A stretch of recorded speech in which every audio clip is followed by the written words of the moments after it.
ఎత్తైన కొండలు, ప్రకృతి పరవశిస్తున్నట్లు పచ్చని చెట్లు, ఆ కొండలను కలుపుతూ చుట్టూ కోటగోడలు చారిత్రక కొండవీడు రాజ్య వైభవానికి సజీవ సాక్ష్యాలుగా దర్శనమిస్తున్నాయి.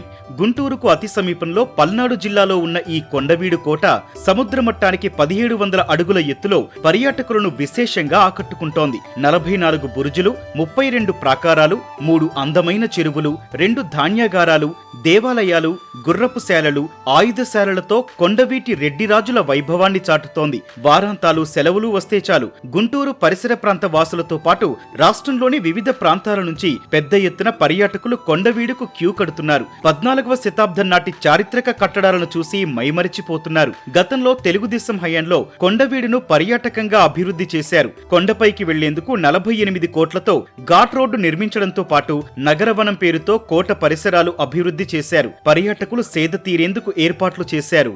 కొండవీడు ఫోర్ట్లో బాగా ఎంజాయ్ చేశాం. ఇలా వాటర్, చెరువు, ట్రెక్కింగ్, వాటర్ బోటింగ్ అన్నీ బాగా ఎంజాయ్ చేసాం. చాలా జాయ్ఫుల్గా ఉంది, చాలా హ్యాపీగా ఉంది, చాలా పీస్ఫుల్గా ఉంది, టెన్షన్ ఫ్రీగా ఉంది. ఫస్ట్ టైం రావడం ఇక్కడ గుడి చాలా బాగా నచ్చింది మాకు.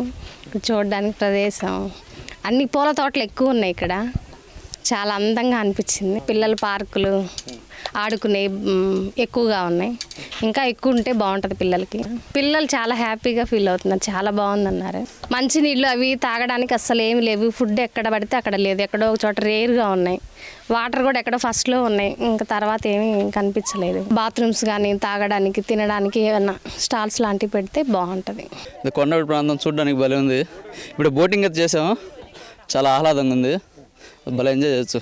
మిగతా వాళ్ళు ఉంటే రండి, ప్రేక్షకులకు చాలా వినోదంగా ఉండిద్ది. కోట్లు, చెరువులు చాలా బాగున్నాయి. చూడడానికి ప్రాంతం విశాలంగా భలే ఉంది. చిన్నపిల్లలు ఆడుకోవడానికి ప్లేస్లు అయితే బాగున్నాయి. పిల్లలకి, పెద్దోళ్ళకి అందరూ చూడొచ్చు.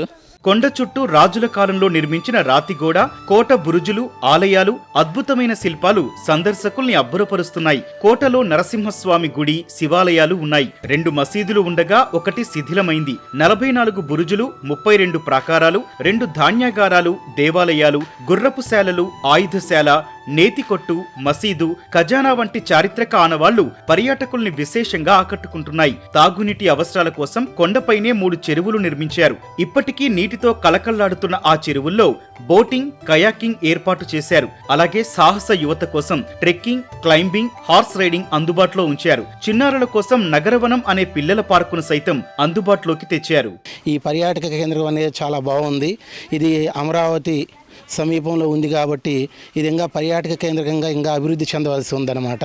అయితే ఇక్కడ చూసి ఉన్నటువంటి వాతావరణం కానీ పిల్లలకి వీటిని చూపించడం ద్వారా వారిలో సృజనాత్మక అభివృద్ధి చెందడం కానీ, హిస్టరీ, చరిత్ర గురించి వాళ్ళు తెలుసుకోవడం కానీ, పూర్వకాలంలో పాలించినటువంటి రాజులు ఏ విధంగా పరిపాలించారు, ఏ విధంగా ఉంది, ఒక అవగాహన చరిత్ర మీద కలగడానికి అవకాశం ఎక్కువగా ఉంది. కానీ ఇంకా అభివృద్ధి చెందించాలి. ఈ పర్యాటక కేంద్రంగా అంతర్జాతీయ స్థాయిలో అభివృద్ధి పొందే విధంగా దీన్ని అభివృద్ధి చేస్తే ఇంకా ఎంత పర్యాటకులు సందర్శించడానికి అవకాశం ఉంటుంది. పిల్లల్ని సండే కాబట్టి పిల్లల్ని బోటింగు, చరిత్ర చూపించడానికి వచ్చాం.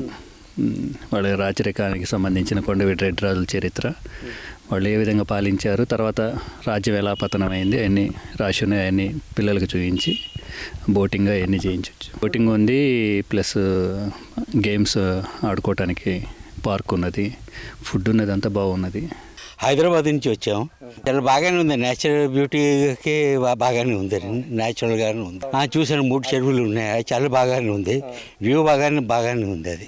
అది నీట్ అండ్ క్లీన్గా ఉంటే బాగుంటుందని అనిపిస్తుంది. అది కానీ ప్రజలు అది ఆలోచించుకోవాలి. అది లేదు, ప్రశాంతంగా ఉంది, హాయిగా బాగుంది, రావచ్చు. ఇది కొండవీడు బీటి పరిధిలో కొండవీడు నగరవనం రన్ చేస్తున్నామండి. ఇక్కడ ఇది విజిటింగ్ మార్నింగ్ 6 to ఈవినింగ్ 6. ఇక్కడ దాదాపు 19 మంది వాచ్ అండ్ వార్డ్గా వర్క్ చేస్తున్నారండి. పైన క్లీనింగ్ చేయటం కానీ, మొత్తం మానిటరింగ్ చేయటం కానీ. అది 3 చెరువులు ఉన్నాయి. 3 చెరువులో వెద్దుల చెరువు అనేది మంచి ఇదిగా బోటింగ్ ఏరియాగా అభివృద్ధి చేసామండి.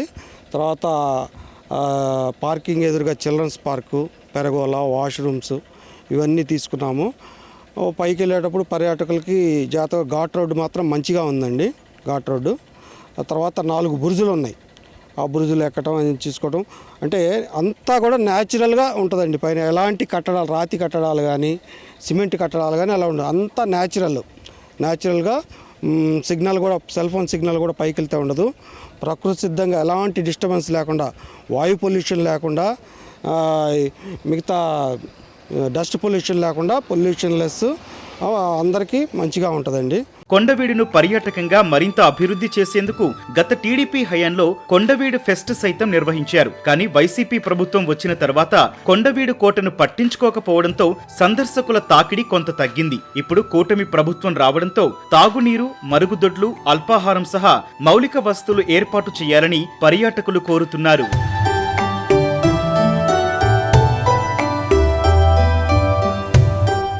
చుట్టూ కొండలు, చక్కటి చెరువులతో పర్యాటకుల్ని విశేషంగా ఆకట్టుకుంటుంది కొండవీడు కోట. కోటలో ఉన్నటువంటి చెరువులో బోటింగ్, కయాటింగ్ ఏర్పాటు చేయడంతో చిన్నారులు, అదేవిధంగా యువత పెద్ద ఎత్తున ఇక్కడ పాల్గొంటున్నారు. అదేవిధంగా హార్సింగ్, కైమ్లింగ్ తదితర క్రీడాంశాలు కూడా ఇక్కడ ఉండటంతో కుటుంబంతో సహా వచ్చి ఉదయం నుంచి సాయంత్రం వరకు ఆహ్లాదంగా గడుపుతున్నారు. ఇక్కడ మరిన్ని వసతులు కల్పిస్తే పర్యాటకంగా ఈ ప్రాంతం మరింత అభివృద్ధి చెందుతుందని స్థానికులు, పర్యాటకులు అభిలాషిస్తున్నారు. కెమెరామెన్ ఆలీతో వీరాంజనేయులు, ఈటీవీ న్యూస్, పల్నాడు జిల్లా.